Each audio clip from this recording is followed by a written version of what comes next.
నమస్కారం చెప్పి న్యూస్కి స్వాగతం. ఎక్స్ ఎమ్మెల్యే సాయి కృష్ణ యాచేంద్ర అనుచరులుగా టీడీపీ పార్టీ కార్యకర్తగా రాజకీయ రంగ ప్రవేశం చేసిన బీరం రాజేశ్వరరావు టీడీపీ పార్టీ పట్టణ అధ్యక్షులుగా, వార్డు కౌన్సిలర్గా, మున్సిపల్ వైస్ చైర్మన్గా అంచనాలుగా రాజకీయంలో ఎన్నో పదవులు అలంకరించుకోవడమే కాకుండా ప్రజలు, పాలకుల మధ్య ప్రతిపక్ష పార్టీ పాత్రలు పోషించి ప్రజల పక్షాన నిలబడి ఎన్నో కౌన్సిలింగ్ సమావేశాలలో అధికారులను నిలదీసిన వ్యక్తి బీరం రాజేశ్వరరావు. కౌన్సిలర్ బీరం రాజేశ్వరరావు గురించి 16వ వార్డు ప్రజలు ఏమంటున్నారు? జేపీ న్యూస్ తో అప్రమత్తమై వార్డు ప్రజలకు ఏం చేశారు?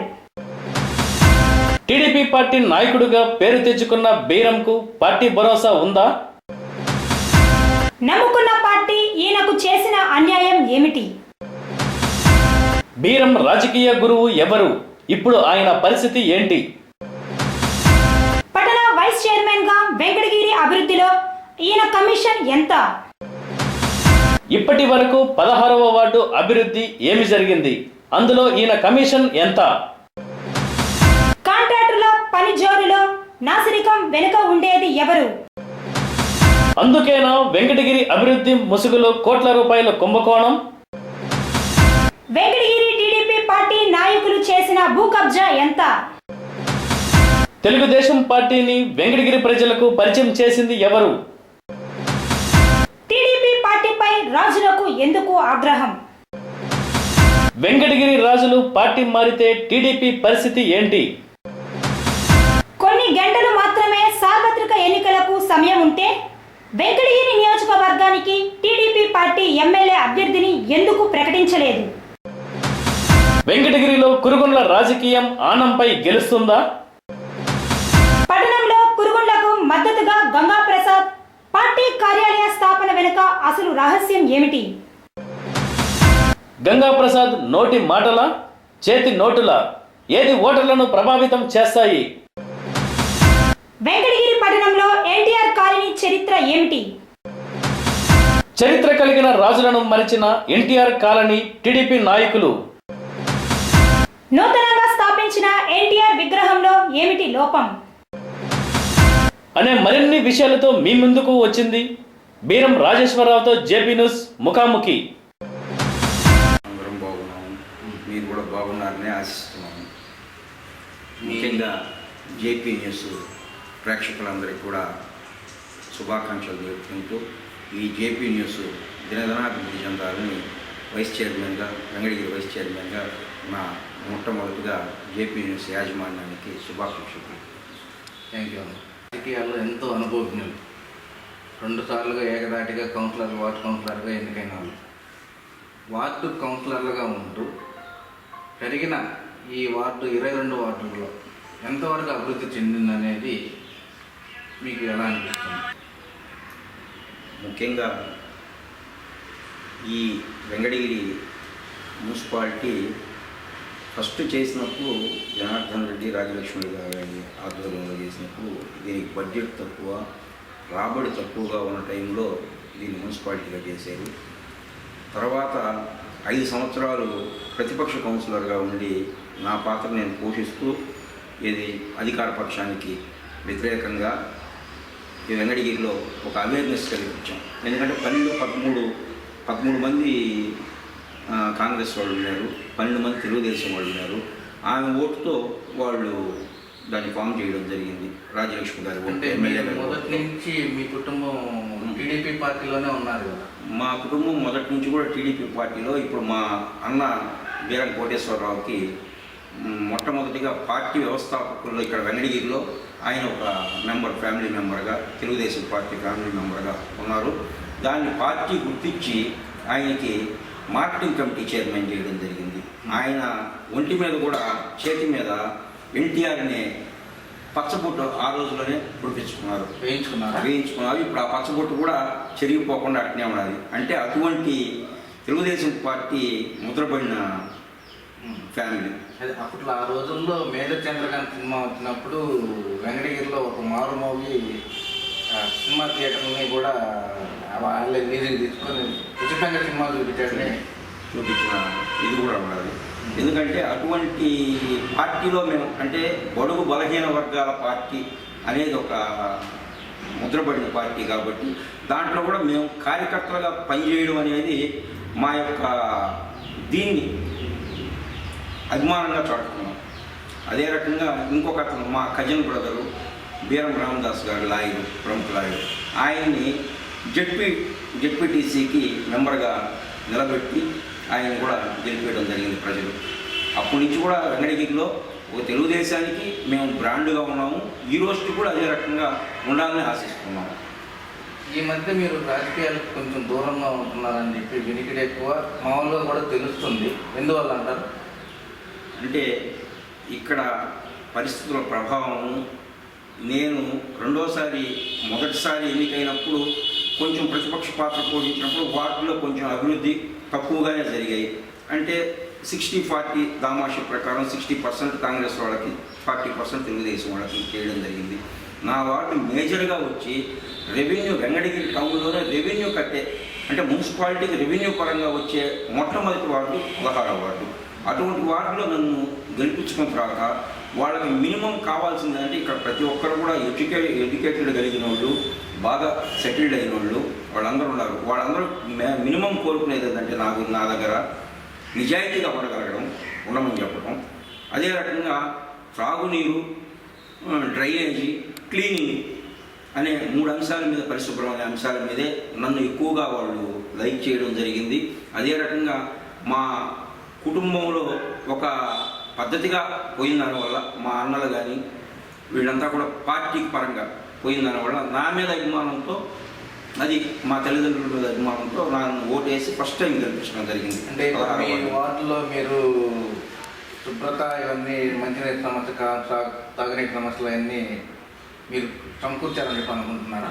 అంటే నా వరకైతే నేను ఒక 60-70% మాత్రమే చేయగలిగాను. కొన్ని అవకతవకలు, అవాంతరేత ఇది కూడా జరిగింది. ఎందుకంటే నేను పార్టీ పరంగా ఉంటూ, ఏది ఒక మున్సిపల్ వైస్ చైర్మన్గా ఉంటూ కూడా నేను మున్సిపాలిటీలో 21 మంది కౌన్సిలర్లను పిలిపించిన తర్వాత, నేను మున్సిపల్ వైస్ చైర్మన్గా చేసిన తర్వాత పదవికి న్యాయం చేయకపోగా ఇది మున్సిపల్ వైస్ చైర్మన్గా అంటే ఏదైనా నిధులు నేను కూడా వాళ్ళతో పాటు ఫైట్ చేసి తెచ్చుకోవచ్చు, నాకు ఒక భాగం పెట్టమని ఉండొచ్చు.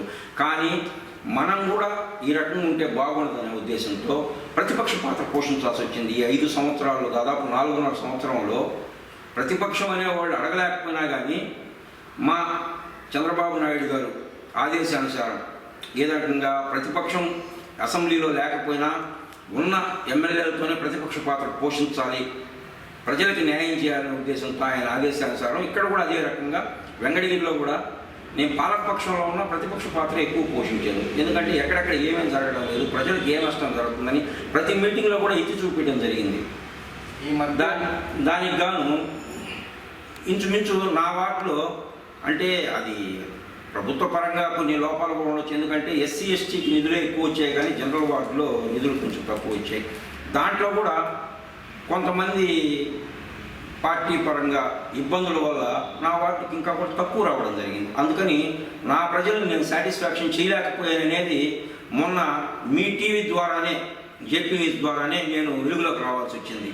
ఏది ఒక వార్డులో ఒక కాలువని ఒక వైస్ చైర్మన్గా ఉండి పనిచేయలేకపోయాడని చెప్పి. కానీ దాని మీద మీ న్యూస్ చూసిన తర్వాత ఆ రోజు రాత్రే నా పరిస్థితి ఈ రకంగా ఉంది వార్డులో అని తెలుసుకొని దానికి గాను వెంబడే స్పందించి మున్సిపల్ కమిషనర్కి అయితే ఏమి, తర్వాత ఎమ్మెల్యే గారి దృష్టికి తీసుకొని పోయి ఆ ఇచ్చిన వర్క్ని ఇమీడియట్గా ఇప్పుడు పూర్తి చేయడం జరిగింది. ఈ నిన్నటికి ఆ కాలువ పూర్తిగా వేయడం జరిగింది. తెలంగాణతో మీకు ఎక్కువ సత్సంబంధాలు, స్నేహభావంగా, అభిమానంతో చాలా కాలం నుంచి మీకు ఎక్కువగా ఆదరణ ఉంది అక్కడ వాళ్ళ దగ్గర. ఇప్పుడు వాళ్ళు పార్టీ మారే పరిస్థితుల్లో వస్తున్నాయని చెప్పేసి ఎక్కువగా వార్తలు వినిపిస్తుంది. వాళ్ళు పార్టీ మారితే మీరు కూడా పార్టీ మారుతారా? ఇప్పుడు మా కుటుంబ పరంగా వాళ్ళకి దగ్గర సంబంధాలతోనే ఉన్నాం మేము ఇప్పుడు దాకా కూడా రాజకీయాల్లో.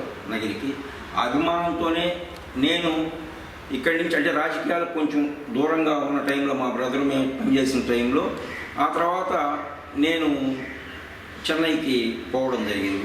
ఆ టైంలో సాయికృష్ణ గారు, నేను ఊరికి తాత్కాలికంగా వెంకటగిరికి వచ్చాను ఆ టైంలో ఊరికే చూసిపోదామని. ఆ టైంలో సాయికృష్ణ గారే పిలిచి 16వ వార్డుకి నువ్వు వేయని చెప్పి నన్ను ఆయన అంటే పోటీ ఉండింది, అయినా తిరగకపోయినా ఆయన ఉద్దేశం ఏంటంటే ఒక నమ్మకం, ఆయనది ఒక పర్ఫెక్ట్నెస్ ఎమ్మెల్యేగా ఉన్నాడు. ఎక్కడ కూడా అవినీతి, ఆశ్రిత పక్షపాతం ఇట్లాంటివి లేకుండా ఉన్న వ్యక్తి ద్వారా నన్ను రాజకీయాల్లో తీసుకువచ్చేటప్పటికి నా వాస్తవం చెప్పుకుంటే నా రాజకీయ గురువు సాయికృష్ణ గారు. ఇక్కడ అంటే నన్ను ఆరంగేట చేయించింది రాజకీయంలో ఇక్కడికి, ఇది ప్రత్యక్ష ఎలక్షన్కి. ఆయన మాట నమ్మి నేను తిరగడం జరిగింది. నా గురించి ఆయన సాయికృష్ణ గారు కూడా తిరగడం జరిగింది. అదే రకంగా అదే టైంలో మా కుటుంబ సభ్యుడైన బల్లి దుర్గాప్రసాద్ గారు, ఆయన ఎమ్మెల్యేగా అయిపోయి ఖాళీ టైంలో వచ్చి గమ్మనే ఇంటికాడ ఉన్నారు. ఆయన కానీ ఆయన భార్య కానీ అంటే మా ఒక అన్నగా మాకు చేసిన ఉన్న డీలింగ్స్ వల్ల ఆయన వెంకటగిరిలో వార్డులో ప్రతి ఒక్కరికి కూడా చెప్పి తిరిగి, ఎందుకంటే ఆ రోజు ఫస్ట్ ఎలక్షన్కి నా మీద రాజ్యలక్ష్మి, సునీల్ కుమార్ రెడ్డి నిలబడినంత దీన్ని అవేర్నెస్ని తీసుకుని వచ్చారు వెంకటగిరిలో నా మీద నిలబడిన అతను. కాబట్టి ఆ టైంలో ఆయన ఒక ఎమ్మెల్యేగా, ఎక్స్ మినిస్టర్గా కాకుండా సామాన్య కార్యకర్తగా మా అన్నగా. అంటే ఇప్పుడు నేను అడిగిన క్వశ్చన్కి మీరు వేరే రకంగా సమాధానం చెప్తున్నారు.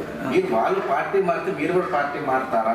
లేదా, మేమేంటంటే పార్టీ మారాలంటే మీకు కొన్ని విషయాలు చెప్పాను. అంటే నా గెలుపుకు వాళ్ళు పనిచేశారు, నేను అదే రకంగా వాళ్ళ దగ్గర విధేయుడుగానే ఇప్పుడు వరకు ఇచ్చేసాను. నాకైతే ఇప్పుడు దాకా మేము మారుతున్నామని ఇంకా చెప్పలేదు, అధికారికంగా కూడా రాలేదు ఇక్కడ.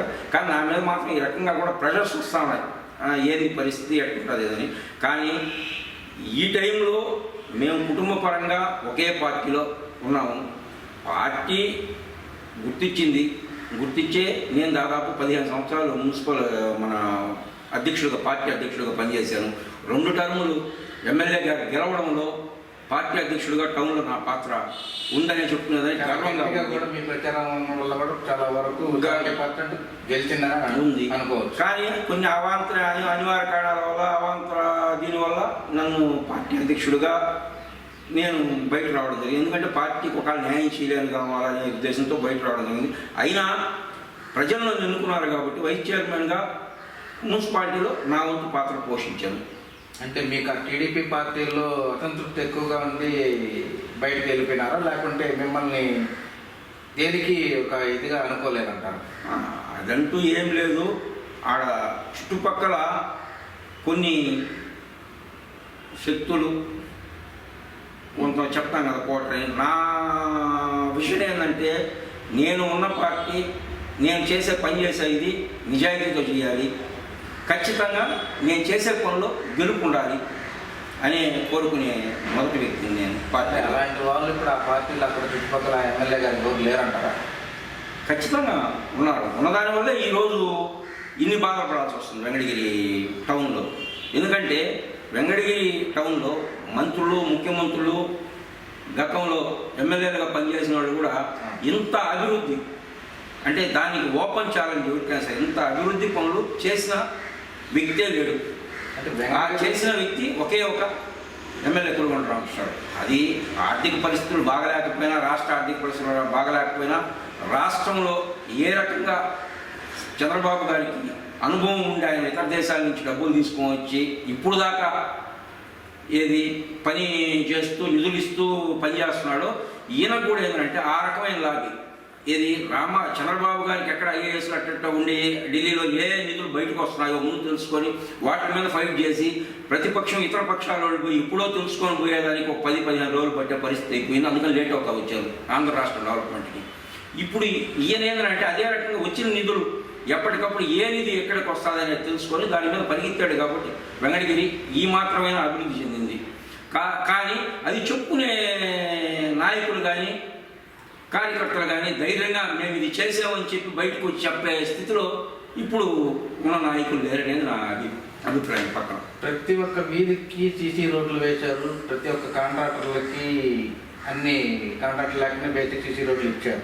కానీ కమిషన్లు ఎక్కువగా ఇవ్వనందు వల్ల కొన్ని ఆపేశారని చెప్పేసి మీ మీద కొన్ని అపవాదాలు, చైర్పర్సన్ మీద అపవాదాలు ఎక్కువగా వచ్చాయి. అది ఎంతవరకు ఇదంతా? ఎక్కడ కూడా ఈ కమిషన్ల వ్యవహారంలో కానీ ఈ రోడ్లు ఆపడంలో కానీ ఎక్కడ మా పాత్ర లేదు. కారణం ఏంటంటే నాణ్యత లోపించి ఏదైనా చేస్తూ ఉంటే ఆపమనం జరుగుతుంది. కానీ గతంలో 22% ఎక్సెస్గా చేసిన, అంటే కాంగ్రెస్ గవర్నమెంట్ 22% ఎక్సెస్ చేసిన రోజుల్లోనే కాంట్రాక్టర్లు డబ్బులు మిగిలాయి, వాళ్ళు ఒక రకంగానే చేశారు. ఈరోజు 5% లెస్ లేదు, 5% ఎక్సెస్ చేసుకొని మీకు ఎందుకు లాస్ వస్తుంది, మీరు జాగ్రత్తగా రోడ్లు చేయండి అనే ఒక దీంతోనే వాళ్ళ మీద ఎక్కువ ప్రెజర్ చేయడం జరుగుతుంది. అది గిట్టని వాళ్ళు ఏం చేస్తారంటే మమ్మల్ని ఏదో ఆపారు అనేది ఒక బయట చెప్పుకోవడం జరిగింది. ఫ్యాషన్ అయిపోయింది. వాడు చేయలేని పని ఎదుటోడి మీద దూయటం. ఇప్పుడు రోడ్లు కరెక్ట్గా నాణ్యతతో వేశారా లేకపోతే వేయలేదని మా అభిప్రాయం ఏంటంటే అంత పర్సంటేజ్ ప్రకారం ఇక్కడ వేయలేదనే మా ఆలోచన.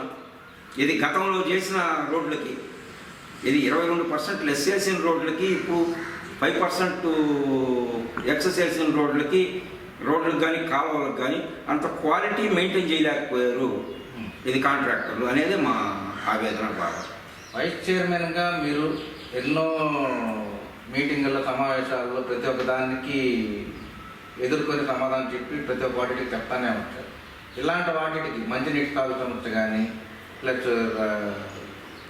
డ్రైనేజ్ కాలువల గురించి కానీ, మున్సిపాలిటీలు ఎక్కడ పెడితే అక్కడ అట్లాగే ఉండడం, మీ పాత్ర ఎటువంటిది ఏవి సరిగ్గా చెప్పలేదని మున్సిపాలిటీలో చైర్మన్ గారు కానీ వైస్ చైర్మన్ గారు కానీ ఉండి ఏది అభివృద్ధి చేయలేకపోయారని అంటున్నారు. అది చాలా తప్పు, అవగాహన లేకుండా మాట్లాడటం. ఏంటంటే మేము ఫస్ట్ ఎలక్షన్కి రావడమే, ఇది మున్సిపల్ వైస్ చైర్మన్గా కావడం, కౌన్సిల్ అంటే తెలుగుదేశం పార్టీ కౌన్సిల్ వచ్చినప్పుడే సమ్మర్ స్టోరేజ్ ట్యాంక్ అని 70 కోట్లతో రాజలక్ష్మి గారు దాన్ని ఇచ్చేయడం జరిగింది, జనార్దన రాజలక్ష్మి గారు. అది దాదాపు కౌన్సిల్ రాకముందు ఒక 2-3 రోజుల ముందు దాన్ని హ్యాండ్ ఓవర్ చేయడం జరిగింది. ఇది ఇక్కడ ఉన్న కమిషనర్కి.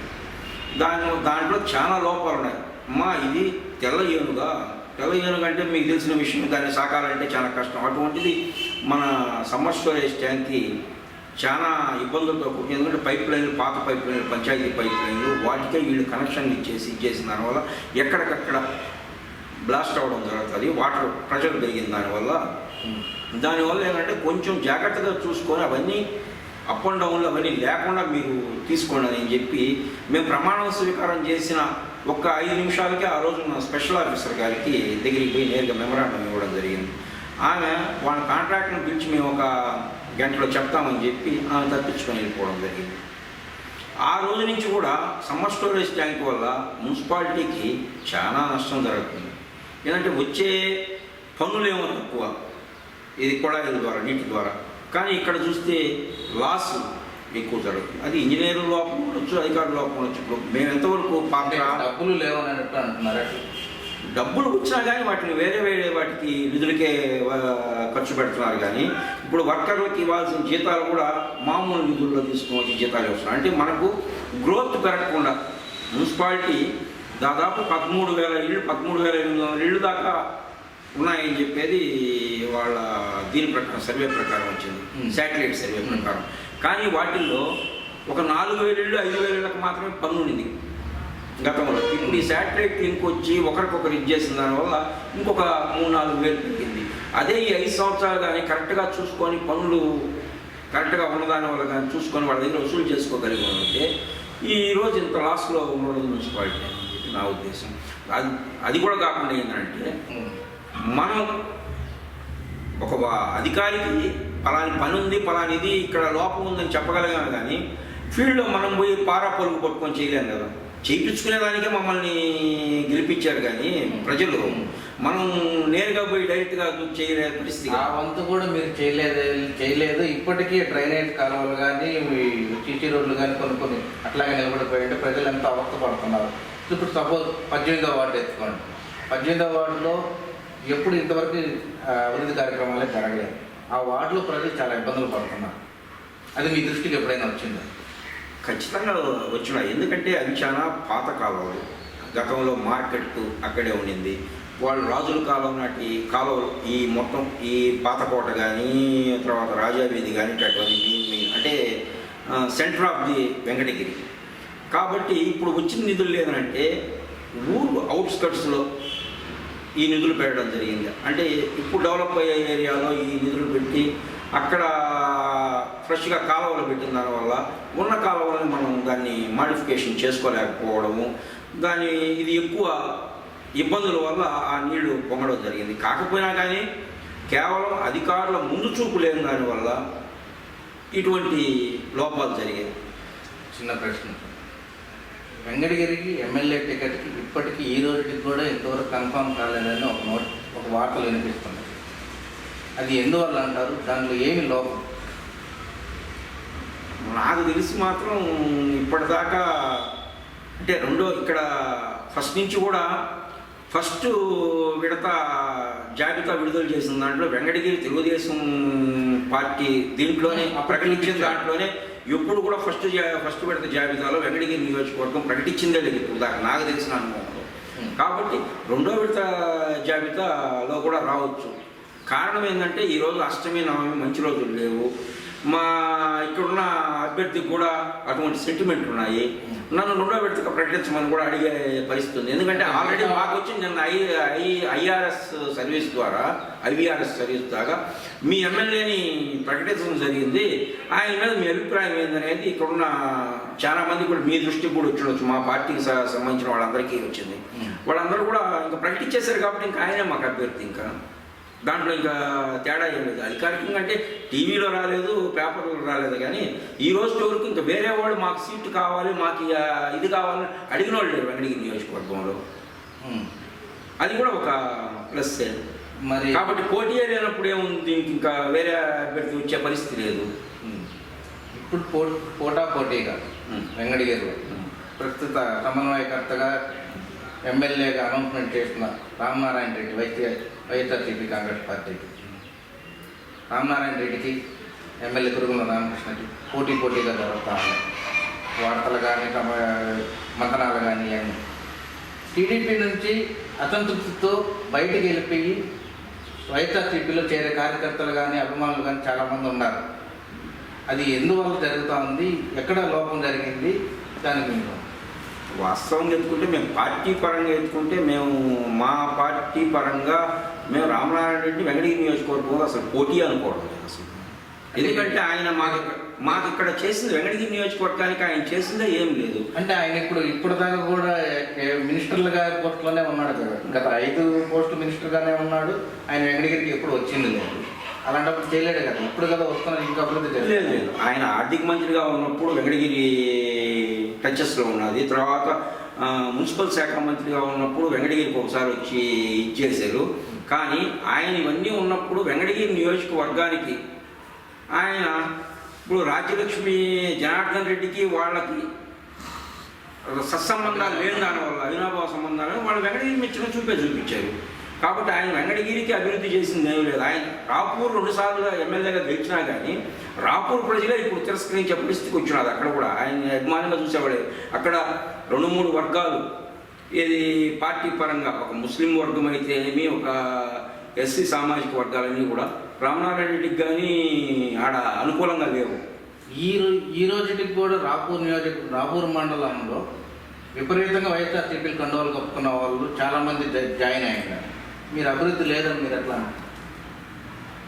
కొంతమంది కొన్ని విధానాల పరమైన అక్కడ ఉన్న లోకల్ లీడర్ల వల్ల ఇప్పుడు మా లోకల్ లీడర్ ఏదో విధంగా ఉన్నట్టే కదా, కానీ ఉన్నారు. కానీ ఓటింగ్ ప్యాటర్న్కి వచ్చేటప్పటికి అవన్నీ కూడా తెరమరుగైపోతాయి. ఇప్పుడు వ్యక్తుల మీద ద్వేషాలతో కొంచెం పనిచేయచ్చు. కానీ తెలుగుదేశంలో ఉన్న పెద్ద ప్లస్ పాయింట్ ఏంటంటే తెలుగుదేశం పార్టీ నాయకులు మోసం చేశారు, కానీ కార్యకర్తలు ఓటర్లు ఎవరు మోసం చేయలేదు. మామూలుగా ఈ రోజుకి కూడా అదే పరిస్థితుల్లో అక్కడ కొన్ని పరిస్థితుల ప్రభావాన్ని బట్టి ముందు వెనక పోతుంటారు. కానీ ఏది నాయకులు వెనక పోతే మనకి నాయకుల వల్ల నష్టం జరిగిందని వ్యక్తిగతంగా పోతున్నారు. కానీ ఓటింగ్ ప్యాటర్న్ అనేటప్పటికి వాళ్ళకి అందరికీ మైండ్లో అంతా కూడా సైకిల్ అనేది కనపడుతుంది. కానీ చంద్రబాబు నాయుడు గారు, రామారావు కనపడతారు, కానీ ఎక్కడా కూడా రామనారాయణ రెడ్డి కానీ కురుగుల రామకృష్ణ కానీ కనపడతారు అనే ఉద్దేశం నాకు. ఇది ఒక తెలుగుదేశం కార్యకర్తగా ఇన్ని సంవత్సరాల్లో తెలుగుదేశం పార్టీని నమ్ముకుంటూ ఎన్టీ రామారావు గారు వెంకటగిరికి వస్తే రాజాతోనే సంప్రదింపులు చేసి అంత గట్టి బలం ఉండే నియోజకవర్గంలో రాజాసు ఈరోజు పార్టీ మారుతున్నారని చెప్పేసి ఆల్రెడీ వెనుకడు వచ్చేసింది, వెళ్ళిపోయారని కూడా అంటున్నారు.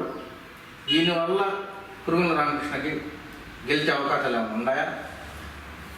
అంటే వాళ్ళ వ్యూహాలు వాళ్ళకు ఉంటాయి. ఇప్పుడు రాజాగారు వెళ్ళిపోతున్నారని అంటే రాజాగారి దగ్గర ఉండేవాళ్ళు ఏ రకంగా ఉన్నారు, వాళ్ళ పరిస్థితి ఏందనే దానికి కూడా వ్యతిరేక పార్టీ అనేటప్పటికి వ్యతిరేకంగా పోయేటప్పటికి అది వాళ్ళ బేస్ మీద ఆధారపడి ఉంటుంది. ఇప్పుడు వాళ్ళు పోయి వేరే రకంగా చేస్తారు, ఇతను దానికి అనుగుణంగా ఆపోజిట్ వర్షన్లో ఎవరు ఎట్ట చేయాలి, మనం దాన్ని ఎట్ట కట్టడి చేసుకోవాలనే ఉద్దేశంతో కూడా వాళ్ళ వ్యూహాలు వాళ్ళకు ఉంటాయి ఏ పార్టీకైనా కూడా.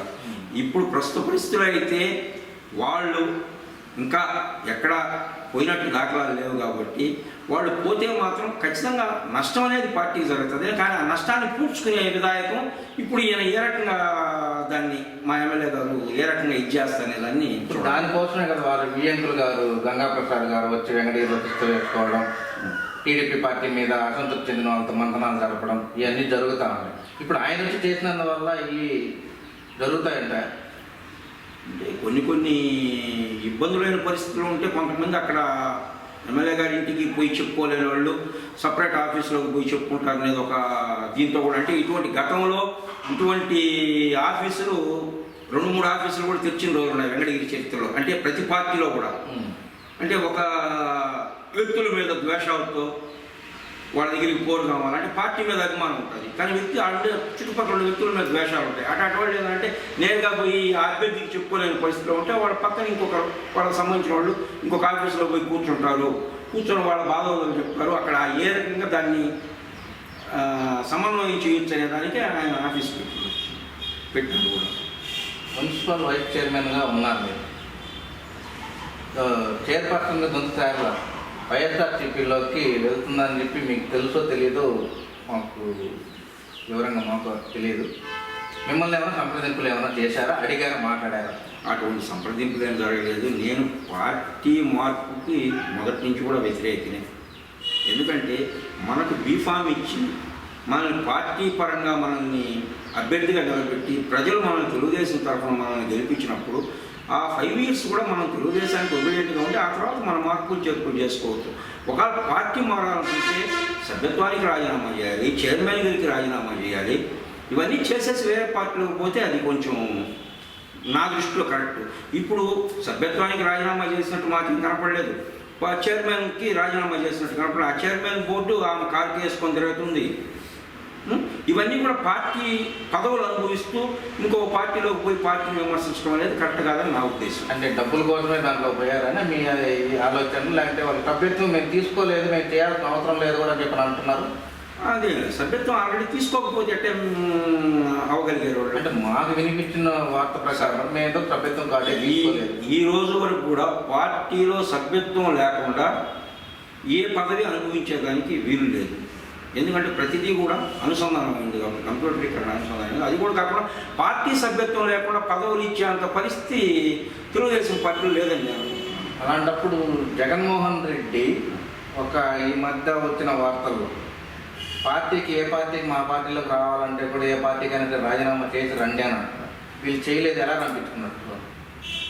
అది వాళ్ళ విజ్ఞతగా వదిలేస్తాం. ఎందుకంటే వాళ్ళు చేయాలి. మనం పార్టీలో గెలిచి మనం పదవిని అనుభవించి మనకు ఒక హోదా వచ్చినప్పుడు ఖచ్చితంగా మనం ఇంకొక పార్టీని వీడిపోయేటప్పుడు అవన్నీ ఖచ్చితంగా మనం త్యాగం చేసి వేరే పార్టీలోకి పోయి అక్కడ పని చేసుకోవాలి కార్యకర్తలు. అంటే నా ఉద్దేశం ఒక వ్యక్తిగతంగా. అంటే మీరు మీ స్టేట్మెంట్లో విలేకరుల సమావేశంలో దొంతు తేడా పోయినంత మాత్రం మాకేం నష్టం లేదు అనే మాటలు వాడారు. అంటే ఆమె దగ్గర ఓటర్లు లేవనే, ఆమె వల్ల ఉపయోగం ఏమీ లేదని. అటువంటి మాటలు నేను మాత్రం మాట్లాడలేదు. మీ పార్టీ నాతో కూర్చున్న వాళ్ళు ఏమైనా మాట్లాడవచ్చు, కానీ నేను ప్రతి వ్యక్తి కూడా ఈరోజు సామాన్య రోడ్డు మీద తిరిగే ఒక బండి దోసుకునే వాడి దగ్గర కూడా వాడి ఫ్యామిలీకి ఒక 4 ఓట్లు ఉంటాయి ఖచ్చితంగా. ఈ ఎలక్షన్ టైంలో ప్రతి ఒక్క ఓటు కూడా పార్టీకి అవసరమే. అటువంటి టైంలో మేము ఒక మున్సిపల్ చైర్మన్గా మేము మా అభ్యర్థిని మేము ఆ రకంగా కించపరచుకోవడం అనేది మాకు కరెక్ట్ కాదు. నేను అటువంటి మాట కూడా మాట్లాడాను. పేపర్లో వచ్చింది కదా, చూడలేదండి? నేను చూడలేదు. నేను బీరం రాజేశ్వరరావు దున్సార్ దాకా ఓట్లు లేవనే మాట మాత్రం ఎక్కడా కూడా లేదు. అంటే మీరు మాట్లాడకపోయినా మీ పార్టీ వాళ్ళు మాట్లాడారు కదా, అంటే మాట్లాడంటే వాళ్ళకి మీరేం ఖండించలేదు దాన్ని? అక్కడ దాకా రాలేదు. ఆ ఒక్క ప్రెస్ మీట్తోనే నేను ఆగిపోయినది. ఆ తర్వాత నెక్స్ట్ ప్రెస్ మీట్లో నేను ఎక్కడ కూడా పాల్గొనలేదు. కారణం ఏంటంటే పార్టీ అనేది ఒక స్టాండ్లో ఉన్నది, మేమంతా ఒకటిగా ఉన్నాము అనే ఒక నినాదం చూపించేదానికి మేము అక్కడ చేయడం జరిగింది. రామకృష్ణ గారు, కురుగొండ్ల రామకృష్ణ గారు వైజీపీ మీద గెలుస్తారంటారా, గెలవలేదంటారా వెంకటగిరి నియోజకవర్గం ఇప్పుడు ప్రస్తుతానికి? ఇప్పటికి కూడా చేసిన పనులు చెప్పుకునే సెకండరీ లీడర్లు కానీ రోడ్డు మీద కానీ తిరగగలిగి అందరికి కానీ చెప్పగలిగితే మేము ఈ పని చేసాం, ఎదుటోడు ఈ పని చేయలేకపోయామని చెప్పగలిగితే ఖచ్చితంగా తెలుగుదేశం పార్టీ అభ్యర్థి కురుగొండ్ల రామకృష్ణ గెలవడంలో ఎటువంటి ఇది లేదు, అనుమానం లేదు. ఖచ్చితంగా గెలుస్తారని మీరు అంటున్నారు. ఖచ్చితంగా గెలుస్తారు, గెలవకుండా సమస్య లేదు. ఎన్ని ఓట్ల మెజార్టీతో గెలవుతాను మీ అభిప్రాయం? గతంలో ముఖ్యమంత్రి మంత్రులుగా పనిచేసిన టైంలోనే వెంకటగిరిలో దాదాపు తెలుగుదేశానికి 3,000-3,500 ఓట్లు ఎప్పుడూ టౌన్లో మెజార్టీ వచ్చేది. అటువంటిది పోయినసారి అనూహ్యంగా 9,000 చిల్లర మెజార్టీ టౌన్లో మాత్రం వచ్చింది.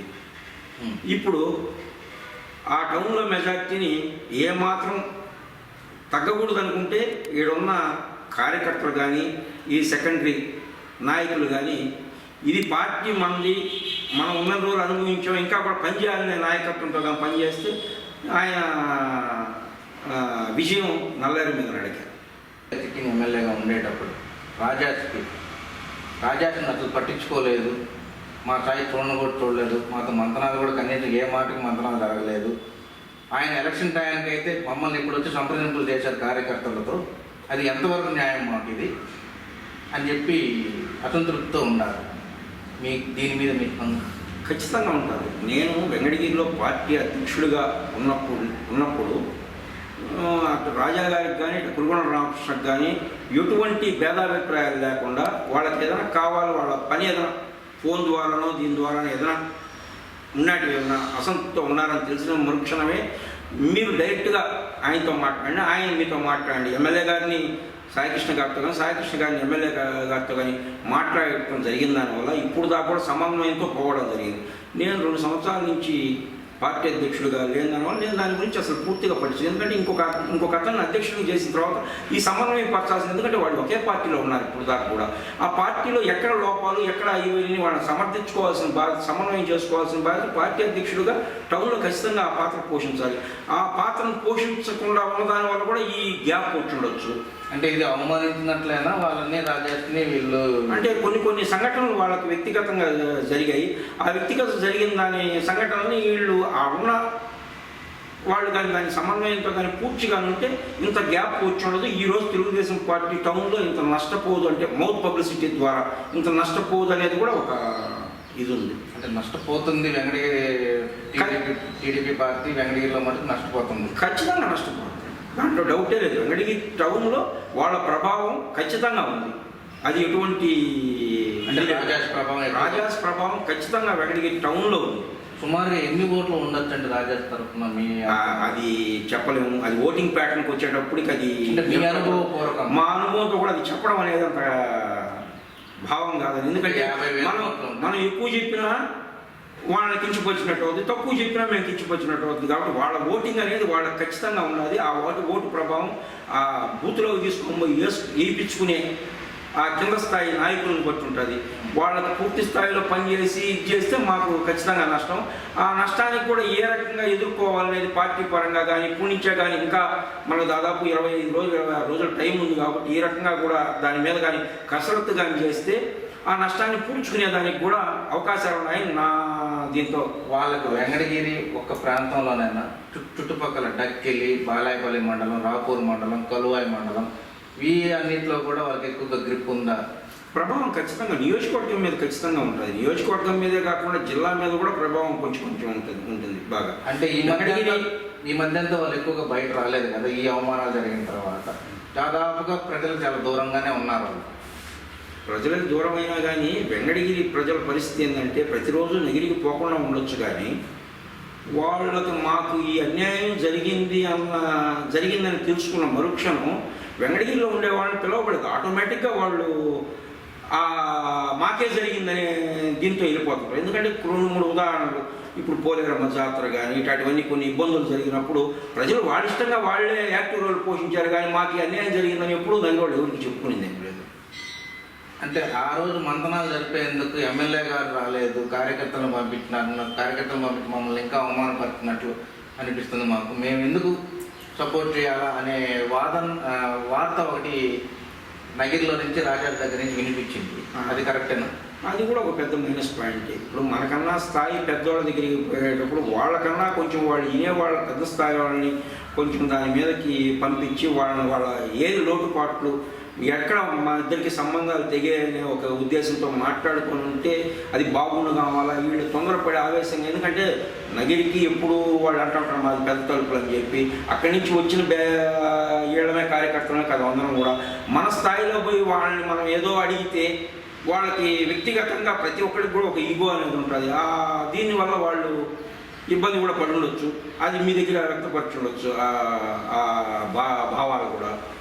కానీ మాకైతే కొంతమంది అంటే మాకు ఎక్కువ చదువు ఉంది కదా అని పోయి వీళ్ళు అది అడ్వాంటేజ్గా తీసుకొని పోవడం జరిగిందనేది నాకు ఒక సేకరణలో తెలిసింది. అప్పట్లో 1995-99 ఆ ఎలక్షన్ మూవ్మెంట్ జరిగినప్పుడు వెంకటగిరి రాజాస్వామి ఎన్టీఆర్ కాలనీని 30 ఎకరాలు 35 ఎకరాలు ఇచ్చారు. ఇప్పుడు ఎన్టీఆర్ కాలనీ అనేది ఏర్పడింది. ఈ మధ్య దానికి ఒక విగ్రహ ప్రతిష్ఠ చేశారు, రామారావు విగ్రహ ప్రతిష్ఠ చేసిన తర్వాత శిలాఫలకంలో ఎక్కడా కానీ వివిఆర్కే హరిచంద్ర కానీ రాజాస్ వాళ్ళు దానం చేసింది కానీ అనే పేరు అనేది ఎక్కడా మెన్షన్ చేయలేదు. ఇది వాళ్ళని అవమానించినట్టు కాదా? అంటే గతంలో రామారావు గారి ప్రభావంతోనే సాయికృష్ణ గారు రాజకీయాల్లోకి రావడం, ఆయన చదువుకొని అక్కడ బయట మెడ్రాస్లో ఉంటే ఆయన తీసుకొని వచ్చి ఈయన్ని వాళ్ళ ఫ్యామిలీ మెంబర్గా ఉండి వాళ్ళతో బాగా సంబంధాలు ఉన్నాయి కాబట్టి ఫస్ట్ యువకుడిని తీసుకొని వచ్చి ఎమ్మెల్యేగా చేయడం జరిగింది. ఆ తర్వాత ఆ ప్రభావంతోనే వాళ్ళ తండ్రి గారు వివిఆర్కే హరిచంద్ర గారు ఒక జనార్దన్ రెడ్డి మీద ఎమ్మెల్యేగా వేసి గెలవడం జరిగింది. గెలిచిన తర్వాత వెంకటగిరి ప్రజలకి ఏదో ఒకటి మనం ఉండే దీంతో గుర్తుండిపోయేటట్టు ఒక కాలనీ అని కానీ ఏదో ఒకటి చేద్దాం. ఉన్న స్థలాల్లో రకరకాల స్థలాలు రకరకాల కాలేజీలకి, స్కూళ్ళకి, హాస్పిటల్స్కి వీటన్నిటికీ ఇచ్చేసాము. 10 మందికి అంటే కూడు గుడ్డ నీడ అనే ఒక నినాదంతో పెట్టిన పార్టీ కాబట్టి తెలుగుదేశం. దాంట్లో వీళ్ళు కూడా రాజాస్గా ఇక్కడ పాలించారు కాబట్టి ప్రతి పేదవాడికి కూడా ఇక్కడ నీడ ఉండాలనే ఉద్దేశంతో ఒక మొక్కల తోట అని చెప్పి మామిడి తోట ఉంటుంది. ఆ తోట అది ఇప్పుడు చాలా విలువైన స్థలం.